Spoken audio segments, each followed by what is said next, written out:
Aim right, achieve big at KR Mangalam University. Canada में G7 शिखर सम्मेलन में शामिल हुए पीएम मोदी वर्ल्ड लीडर्स के साथ ग्रुप फोटो सेशन में मौजूद रहे।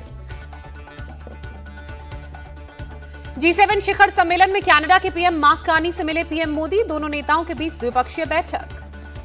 पीएम मोदी ने बैठक के दौरान मार्क कार्नी का आभार जताया, कहा कि आपने G7 में भारत को आमंत्रित किया और मुझे 2025 के बाद एक बार फिर कनाडा आकर लोगों से जुड़ने का अवसर मिला। भारत और कनाडा राजनयिकों के बहाली को लेकर भी राजी हुए। कनाडा के प्रधानमंत्री से पीएम मोदी की मुलाकात में बनी सहमति।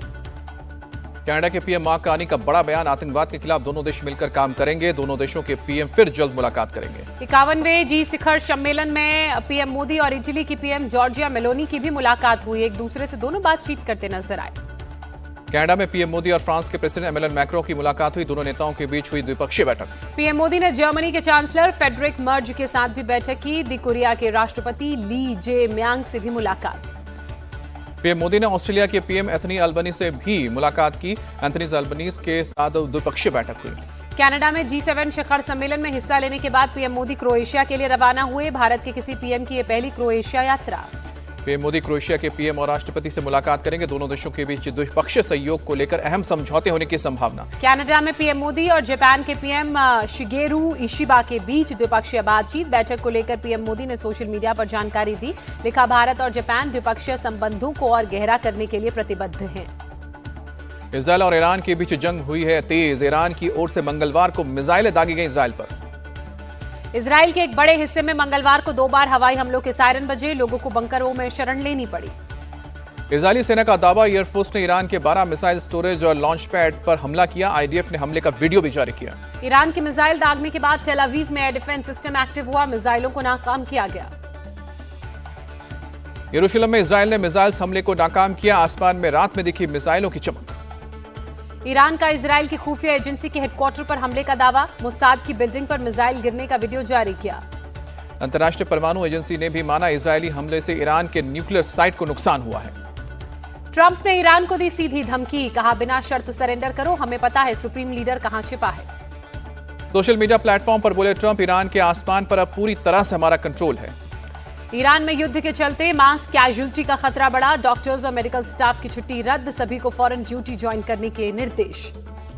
ईरान में फंसे भारतीय छात्रों का पहला जत्था आर्मेनिया पहुंचा। स्पेशल विमान के जरिए 110 स्टूडेंट भारत लाए जाएंगे। जम्मू कश्मीर के सीएम उमर अब्दुल्ला ने विदेश मंत्री डॉक्टर एस जयशंकर से बात की। कहा, ईरान की खतरे वाली जगह में रह रहे हमारे छात्रों को निकाला जाए।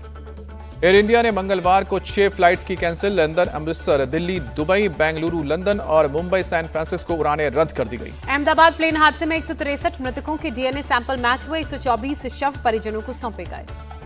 कांग्रेस नेता सचिन पायलट ने साधा निशाना, कहा कि जातीय जनगणना को लेकर मोदी सरकार की नीयत साफ नहीं। जातीय जनगणना पर सवाल उठाने वालों पर भड़की बीजेपी। कहा, 2027 में होने वाली जनगणना पर झूठा प्रचार कर रही है। कांग्रेस को जातीय जनगणना से आपत्ति क्यों है? बीजेपी सांसद प्रवीण खंडेलवाल का अटैक। ओबीसी लिस्टिंग मामले में कलकत्ता हाईकोर्ट से बंगाल सरकार को झटका। सरकार की अधिसूचना पर अंतरिम रोक लगाई गई। कांग्रेस के सांसद इमरान मसूद की बयानबाजी पर अखिलेश यादव का पलटवार। कहा कि इंडिया गठबंधन साथ में चुनाव लड़ेगा। गठबंधन से जिसे जाना है वो चला जाए। उत्तर प्रदेश में महंगी बिजली को लेकर अखिलेश यादव का अटैक। कहा, बिजली इतनी महंगी हो जाएगी कि लोग अपना मोबाइल भी चार्ज नहीं कर पाएंगे।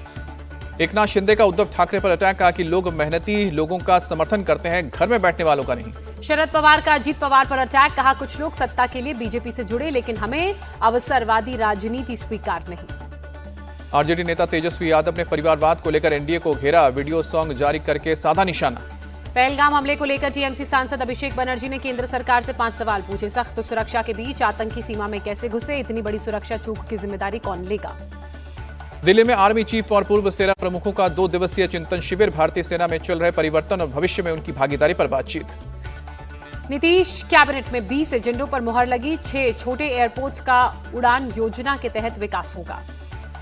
एमपी में मोहन यादव कैबिनेट में बड़ा फैसला। 9 साल बाद प्रमोशन नीति को मिली मंजूरी। एससी के लिए 16%, एसटी के लिए 20% आरक्षण। राजा रघुवंशी केस में हत्या के लिए इस्तेमाल हथियार को लेकर बड़ा खुलासा। आरोपियों ने एक नहीं 2 डाव से ली थी राजा की जान। दूसरे डाव की तलाश में पुलिस जुटी। सूत्रों के मुताबिक तीनों आरोपियों ने राजा पर एक एक करके वार किए। तीनों हत्यारों ने ही राजा के शव को खाई में फेंका। सोनम के नष्ट किए गए फोन की तलाश जारी। राजा मर्डर केस में पुलिस ने क्राइम सीन रिक्रिएट किया। एसपी विवेक सिंह ने कहा केस से जुड़ी काफी चीजें साफ और स्पष्ट हो गई हैं। शिलांग पुलिस ने इंदौर में राजा रघुवंशी के परिवार वालों का बयान दर्ज किया है। मां और भाई से करीब 1 घंटे बात की है। सोनम के व्यवहार को लेकर भी जानकारी ली है। कर्नाटक के डिप्टी सीएम के भाई को ईडी का समन। 19 जून को डीके सुरेश को ऐश्वर्या गौड़ा फ्रॉड मामले में पूछताछ के लिए बुलाया। गृह मंत्री अमित शाह से मिली दिल्ली की सीएम रेखा गुप्ता। विकास योजनाओं से लेकर कई मुद्दों पर चर्चा। दिल्ली के कावड़ समिति के साथ रेखा कैबिनेट की बैठक। सीएम ने कहा आप सरकार की खामियों को ठीक कर बेहतर सुविधा देंगे। दिल्ली के खजूरी खास में आयुष्मान आरोग्य मंदिर का उद्घाटन। दिल्ली सरकार में मंत्री कपिल मिश्रा ने किया उद्घाटन। कोलकाता के खादरपुर मार्केट में लगी आग के बाद एक्शन में सरकार। सीएम ममता बनर्जी ने कहा साइंटिफिक तरीके से बनेगी नई मार्केट। बंगाल बीजेपी नेता शुभेंदु अधिकारी का अटैक। कहा कि सीएम ममता को पता चल गया जमीन तैयार है, इसलिए कह रही हैं कि 1 लाख रुपए लो जमीन दे दो। दिल्ली में रक्षा मंत्री राजनाथ सिंह से मिले उत्तराखंड के मुख्यमंत्री। राज्य के विकास से जुड़े कई मुद्दों पर चर्चा। मेरठ में भी कांवड़ यात्रा को लेकर तैयारियां तेज। एडीजी मनु भास्कर बोले कि कांवड़ियों को सुरक्षित और सुखद यात्रा करवाना मकसद। दिल्ली एनसीआर में आज भी बारिश का अनुमान। मौसम विभाग ने 3 दिनों का बारिश का येलो अलर्ट किया जारी। दिल्ली एनसीआर में बदला मौसम का मिजाज। तेज हवाओं के साथ झमाझम बारिश ने झुलसाती गर्मी से राहत दिलाई। दिल्ली में भारी बारिश के बाद जगह जगह जलभराव। गाड़ियों की रफ्तार पड़ी धीमी।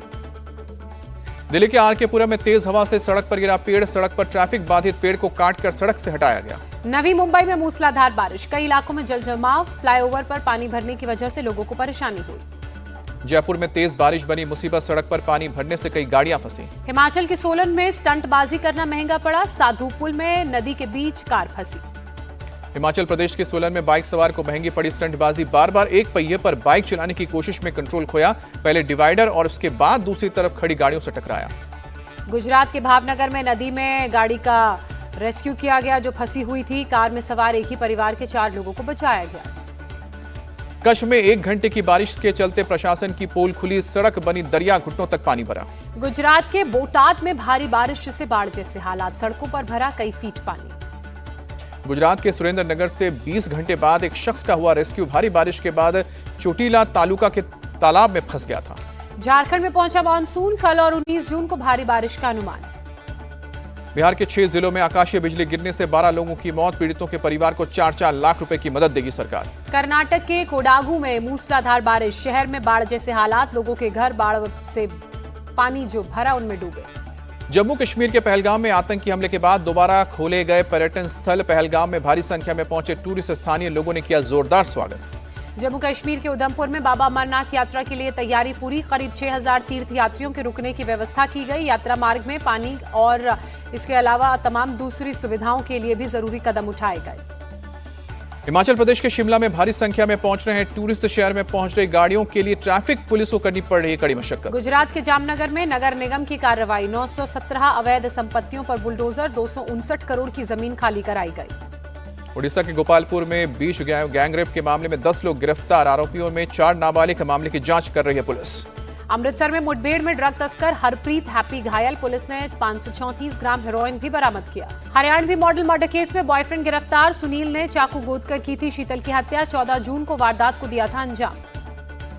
विशाल नाम के लड़के से शादी करना चाहती थी शीतल। खुद शादीशुदा होने के बावजूद शीतल के नए रिश्ते से नाराज था बॉयफ्रेंड सुनील। आंध्र प्रदेश के कुप्पम में महिला से बदसलूकी। कर्जा नहीं चुकाने पर पेड़ से बांधकर पीटा। सीएम चंद्रबाबू नायडू के निर्वाचन क्षेत्र का है मामला। वीडियो सामने आने के बाद पुलिस ने आरोपी को किया गिरफ्तार। सीएम ने पीड़ित परिवार की मदद करने का निर्देश दिया। मथुरा के गोविंद नगर में मकान ढहने का मामला। पुलिस ने 2 लोगों को गिरफ्तार किया। खुदाई के दौरान लापरवाही बरतने से एक साथ गिर गए थे 6 मकान। बिहार के जहानाबाद में लॉ एंड ऑर्डर को लेकर पुलिस का एक्शन। शहर में चलाया गया वाहन चेकिंग अभियान। आपराधिक तत्वों के खिलाफ पुलिस सख्ती दिखाती नजर आई। दिल्ली पुलिस की साइबर टीम ने फ्रॉड करने वाले गिरोह का भांडाफोड़ किया। पुलिस के गिरोह के 5 बदमाशों के गिरफ्तार करने की खबर। क्रिप्टो ट्रेडिंग के नाम पर करते थे लाखों की ठगी। साइबर थाने में एक शख्स की रिपोर्ट के बाद हरकत में आई साइबर टीम। पीड़ित शख्स से आरोपियों ने 10 लाख की ठगी की थी। साइबर पुलिस ने मामले में तेजी दिखाते हुए गैंग का भंडाफोड़ किया। पुलिस के मुताबिक खाते में रखा क्रिप्टो निकालकर क्लियरेंस के नाम पर 30% रकम की फिर डिमांड करते थे। छोटी छोटी रकम ही खाते थे निकाल सकते थे। उत्तर प्रदेश के मेरठ में मोबाइल चोर गिरफ्तार। महिला से मोबाइल छीनकर भागा था बदमाश। लखनऊ में चोरों ने घर में घुसकर पहले मैगी और मटर की घुघरी बनाई, फिर एसी में आराम करने के बाद सामान समेट कर फरार हुए। महाराष्ट्र के बुल्ढाना में रिहायशी इलाके में 4 तेंदुए घुसे। इलाके में वन विभाग की टीम को तैनात किया गया। लोगों को घर से बाहर नहीं निकलने की हिदायत दी गई। इंग्लैंड के खिलाफ पहले टेस्ट मुकाबले के लिए टीम इंडिया तैयार। तेज गेंदबाज हर्षित राणा पहले टेस्ट के लिए भारतीय दल में शामिल। टेस्ट टीम की कप्तानी पर जसप्रीत बुमराह ने तोड़ी चुप्पी। कहा वर्कलोड के चलते बीसीसीआई का प्रस्ताव ठुकराया। आईपीएल के दौरान टेस्ट कप्तान बनने का मिला था ऑफर। टीम इंडिया की टी20 कैप्टन सूर्य कुमार यादव हानिया के इलाज के लिए लंदन पहुंचे। अगस्त तक क्रिकेट मैदान से दूर रहेंगे। अब 5 नहीं 4 दिन का होगा टेस्ट मैच। छोटे देशों को खेल और मौके देने के लिए आईसीसी 4 दिवसीय टेस्ट मैचों को मंजूरी देने के लिए तैयार। आईसीसी चेयरमैन जय शाह ने भी किया समर्थन। भारत और इंग्लैंड और ऑस्ट्रेलिया के बीच 5 दिन का होगा टेस्ट मुकाबला। एशेज, बीजीटी, एटीटी खेल सकेंगी तीनों टीम। 4 दिवसीय टेस्ट में एक दिन में 98 ओवर का खेल हो जाएगा। WTC फाइनल जीतने के बाद आईसीसी की टेस्ट रैंकिंग में साउथ अफ्रीका को फायदा। तीसरी छलांग लगाकर दूसरे नंबर पर पहुंचा। ऑस्ट्रेलिया की टीम नंबर 1 पर बरकरार। तीसरे नंबर पर खिसकी इंग्लैंड की टीम। भारत नंबर 4 पर काबिज। इंग्लैंड सीरीज के बाद भारत के पास नंबर 2 पर पहुंचने का मौका। आईसीसी की विमेन वनडे रैंकिंग में भारत की बल्लेबाज स्मृति मंधाना टॉप पर पहुंची। साउथ अफ्रीका की लॉरा वोलवॉट और इंग्लैंड की नैटली सिवर ब्रंट को पीछे छोड़ा।